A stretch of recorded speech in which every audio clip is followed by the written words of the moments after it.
The silence in my Austin apartment was a constant companion these days, a vast, echoing space that felt less like peace and more like a void. 35, an indie game developer who hadn't developed much of anything in years, I was adrift.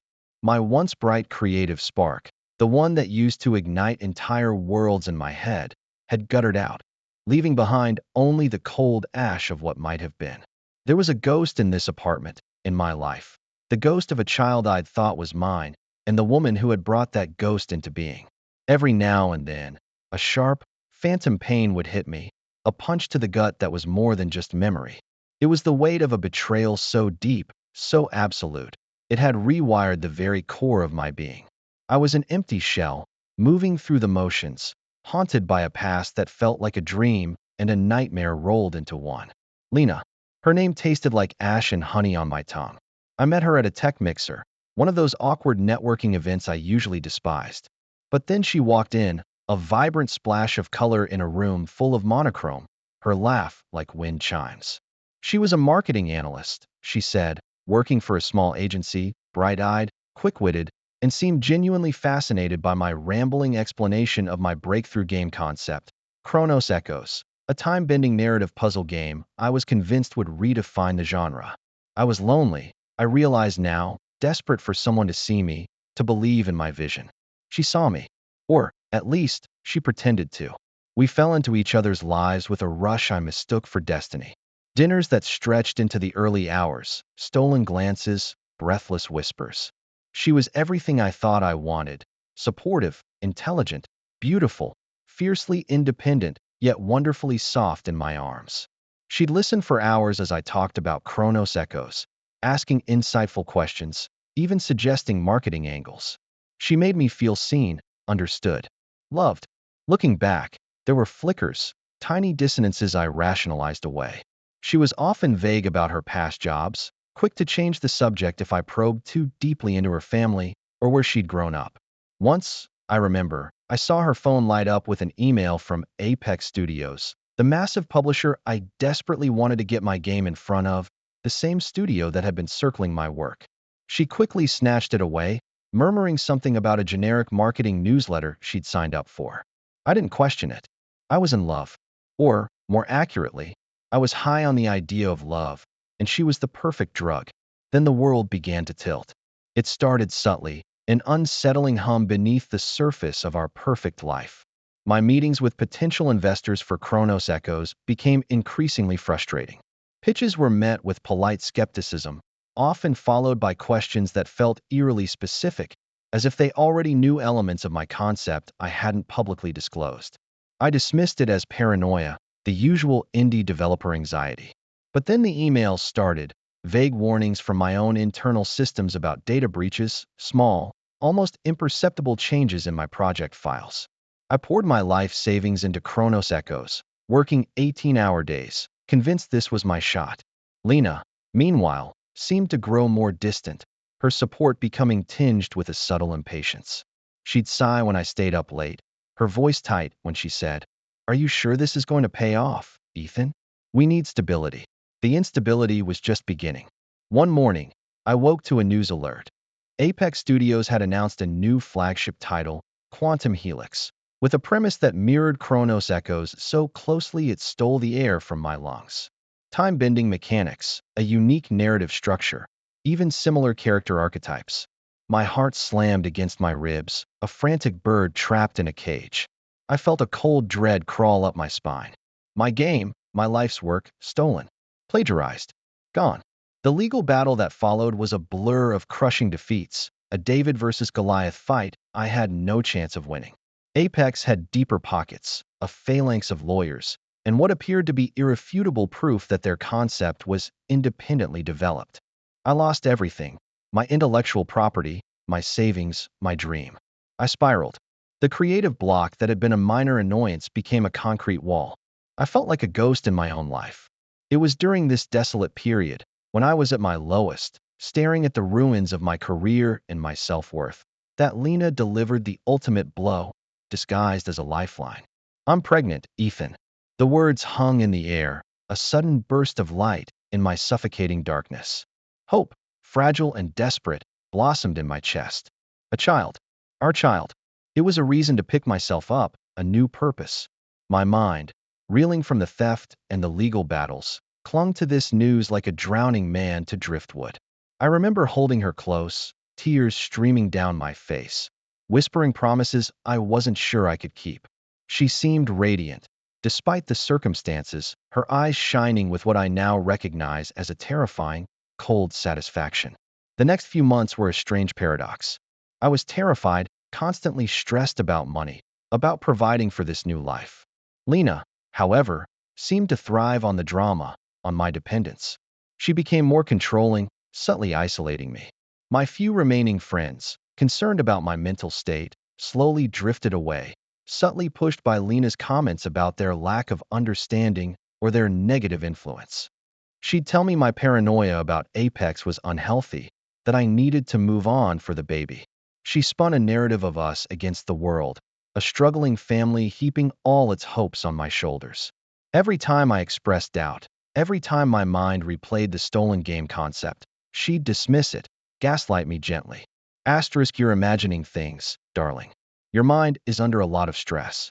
You need to focus on what matters now. Us. Asterisk, and always, the gentle hand on her belly, a constant reminder of the life we were supposedly building. The baby, a girl, arrived. She was beautiful, tiny, a miracle. Holding her for the first time, a rush of fierce, protective love washed over me, eclipsing all the bitterness and betrayal I'd felt. She was mine. Our daughter. We named her Iris. For a while, the pain of Chronos Echoes faded into the background, replaced by the sleepless nights and joyous moments of new parenthood. But the financial pressure was immense. I took on freelance work, anything I could find, designing small apps, coding websites, anything to keep us afloat. Lena, meanwhile, became increasingly demanding. She wanted a bigger house, more comforts, more security. She'd say, her voice soft but laced with steel, "Ethan, you need to step up. Iris deserves more than this. She deserves a father who can provide." The words cut deep, confirming all my fears of inadequacy. Then, just as I was starting to regain a semblance of stability, slowly rebuilding a portfolio, she left. It was swift, clinical, brutal. One morning, I woke up, and she was gone, taking Iris with her. A short, emotionless note on the kitchen counter. Asterisk, I can't do this anymore, Ethan. You're too unstable. Iris deserves better. I'm taking her somewhere safe. Asterisk, the world shattered. My heart, already fractured, broke into a million pieces. The silence in the apartment became deafening. She had taken everything. My child, my hope, my very reason for living. I blamed myself, of course. My failure to protect my intellectual property, my inability to provide, my lingering grief. She had warned me, hadn't she? She had told me I was unstable. I was a failure, a broken man who couldn't even keep his own family together. Years crawled by, a blur of existential ache. I moved through life in a fog, the memory of Iris a dull, constant throb in my chest. I tried to find them, of course, but Lena had covered her tracks meticulously. Her old agency had no forwarding address. Her family was untraceable. It was like she had vanished into thin air, taking my phantom child with her. I developed a strange, persistent cough, a hollow ache in my lungs that no doctor could explain. It was my body's way of expressing the emptiness inside. My apartment became a mausoleum of broken dreams, filled with half-finished game prototypes and yellowed legal documents. Sometimes, I'd catch a glimpse of a little girl with dark hair, and my heart would leap, only to crash when I realized it wasn't her. The guilt was a suffocating blanket. I'd lost my child. My fault. All my fault. It was a Tuesday afternoon, a day like any other, lost in the dusty labyrinth of my cluttered home office. I was rummaging through an old box of documents, searching for a tax receipt, when my fingers brushed against something unexpected, an envelope marked Medical Records, Lena Petrov. I hadn't seen it in years, buried beneath a pile of old utility bills. I pulled it out, a tremor of curiosity running through me. It was from before our relationship, from her previous residence, a routine checkup. The date on the report hit me like a physical blow. March 14th, 2 years before I met Lena. And then, a detail that made my blood run cold. A note about a recent pregnancy test. Positive. Early stages. My breath hitched. March 14th. 2 years before. Before I met her. Iris was born almost exactly 9 months after Lena told me she was pregnant. But if Lena had been pregnant 2 years before we met, what did that mean? A cold, hard knot formed in my stomach. The phantom pain in my chest intensified, but this time, it wasn't just grief. It was a gnawing, terrifying suspicion. I felt a surge of adrenaline, cold and sharp. This couldn't be right. It couldn't be. But the date, stark and undeniable, stared back at me. The fog in my mind began to lift, slowly, painfully, revealing the monstrous landscape Bene. ATH. I started digging. Covertly, at first, driven by a desperate need to dispel this horrifying thought. I revisited old emails, searching for anything, any detail I might have overlooked. I went through old financial statements, meticulously cross-referencing dates, spending patterns. My hand shook as I typed Lena's name into obscure public records databases. I was a man possessed, driven by a relentless hunger for truth. The creative block that had paralyzed me for years suddenly vanished, replaced by an obsessive, analytical focus. This was my new game, my new puzzle, and the stakes were higher than anything I could have imagined. The first real crack in the carefully constructed facade appeared when I traced Lena's employment history. She'd always said she worked for a small marketing agency before meeting me. But a deep dive into corporate archives, a painstaking cross-referencing of LinkedIn profiles and company registries, revealed a shocking truth. For 6 months, leading right up to the month before we met, Lena Petrov had been employed as a senior marketing strategist at Apex Studios. The very studio that stole my game. The studio whose email I had seen on her phone, which she had dismissed as a newsletter. The studio that launched Quantum Helix. My world didn't just shatter, it imploded. The air was sucked out of the room, leaving me gasping. It was a physical sensation, a crushing weight on my chest. Every memory, every sweet word, every shared dream, now tainted with a grotesque, sickening lie. She hadn't just taken advantage of me. She had orchestrated my downfall. She had stolen my game, then stolen my supposed child, using both as levers to manipulate and ultimately destroy me. The idea of Iris, my daughter, conceived before I even knew Lena, twisted my gut into knots. The child, the pregnancy, the desperate plea for stability. It had all been a meticulously planned operation. A phantom child, a phantom future, used to keep me tethered, bleeding. I felt a profound, primal scream building in my chest, but no sound escaped. Only a dry, ragged gasp. My body trembled uncontrollably. The years of guilt, the self-blame, the deep, pervasive sadness, it all coalesced into a molten core of white-hot rage. I wasn't unstable. I wasn't a failure. I was a victim. She was the monster. The realization, though devastating, was also incredibly clarifying. It was a betrayal so monumental, so utterly inhuman, that it transcended personal heartbreak and became something else entirely. A cold, hard mission. I had to know everything. I had to expose her. Not for revenge, not purely, but for the truth, for the years stolen, for the soul she had tried to extinguish. I hired a private investigator, a former cop named Rodriguez, who specialized in cold cases. I gave him everything: the medical record, Lena's fabricated employment history, my story of the stolen game. He was a quiet man with weary eyes, and he listened patiently, occasionally taking notes. He saw the fire in my eyes, the desperate need for vindication. Within weeks, he started delivering. Lena's true background was a tangled web of aliases and short-term jobs. Her small marketing agency was a shell company with ties to Apex Studios. Her family history was largely fabricated. And then, the ultimate confirmation.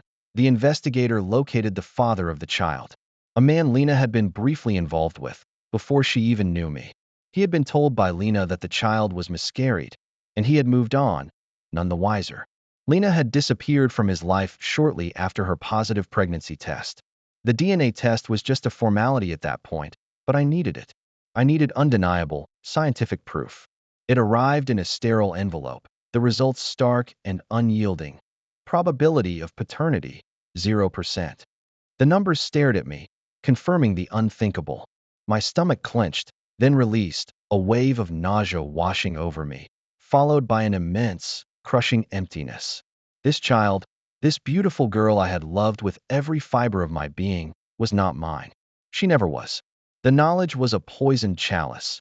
It brought freedom from a lie, but it also brought a fresh, searing grief for a child that never existed for me, a love that was built on pure deception. Years of my life, my love, my very identity as a father, ripped away. The phantom child.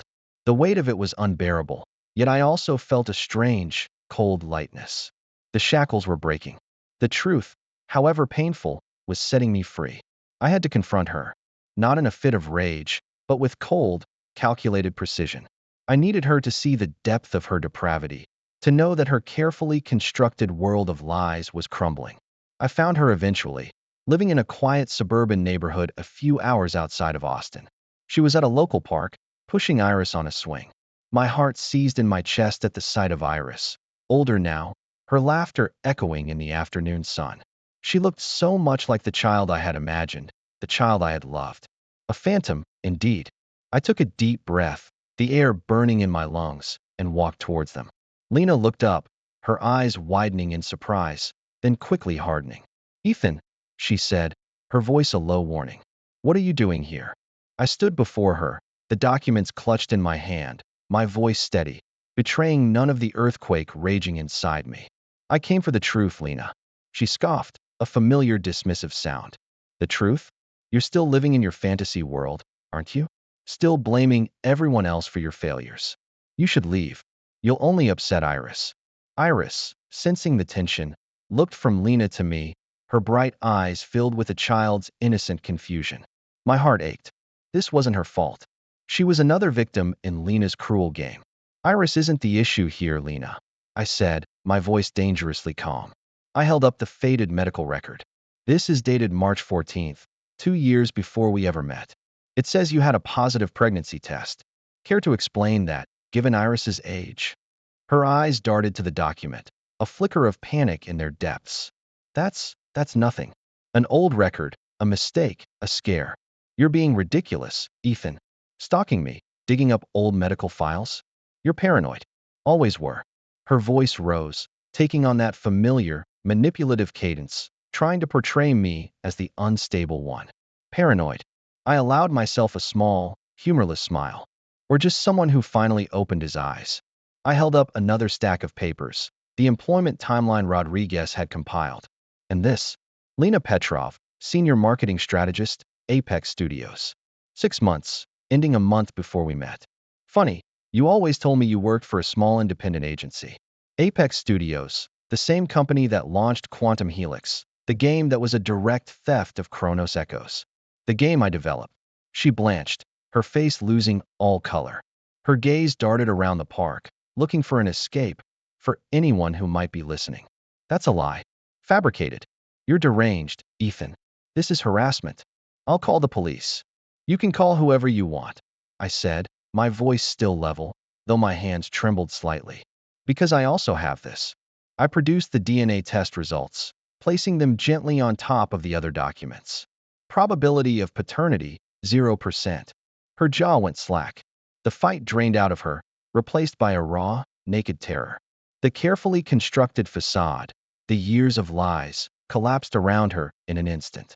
Her eyes, wide and wild, fixed on the document, then on Iris, then back to me. The silence stretched, broken only by the chirping of birds and the distant laughter of other children. "You knew," she whispered, her voice barely audible. "About Apex, about the game." "Yes," I confirmed, my gaze unwavering. "I know you were working for them. I know you likely fed them my concept, perhaps for a promotion, perhaps for a bonus. You used my dreams, my love, my vulnerability, to advance your own career. And then you used this child, this phantom child, to tether me, to further punish me when I lost everything." My voice cracked for a moment, a raw edge of the pain I had buried deep. "You were never pregnant with our child. Iris was conceived long before I even met you. You just presented her as mine when it suited your twisted purpose." She made a choked sound, a desperate gasp. For a fleeting second, I saw a flicker of something in her eyes that might have been remorse, but it was quickly overshadowed by pure, unadulterated fear. She scooped Iris into her arms, pulling her close, her movements jerky and frantic. You're insane, Ethan. You need help. It was her last, pathetic attempt at gaslighting. I simply looked at her, my eyes filled with a lifetime of hurt, but also with a newfound, terrifying clarity. It's over, Lena. All of it. The lies, the manipulation. I'm free. She didn't stay to hear more. She spun around, clutching Iris tightly, and fled, practically running out of the park, disappearing into the crowded streets of Austin. She vanished from my life again, this time for good, taking the child I had mistakenly called my daughter. There were legal repercussions, of course, fraud, intellectual property theft, years of deception, but she had always been good at disappearing. The law would chase her, but I knew, deep down, that the greatest justice for me was simply her absence. The emotional fallout was immense. The immediate aftermath was a desolate landscape of grief, not just for the betrayal, but for the phantom life I had lived, for the phantom child I had loved. I felt like I had been gutted, hollowed out, leaving behind a gaping wound that might never fully heal. The silence in my apartment, once a void, now felt like a vast, empty canvas. I had to relearn who I was, stripped of the identity of the betrayed lover, the failed father, the stolen artist. The process was agonizing. There were days I couldn't get out of bed, days the anger choked me, days the sorrow threatened to drown me. But slowly, painstakingly, I started to pick up the pieces. I stopped blaming myself.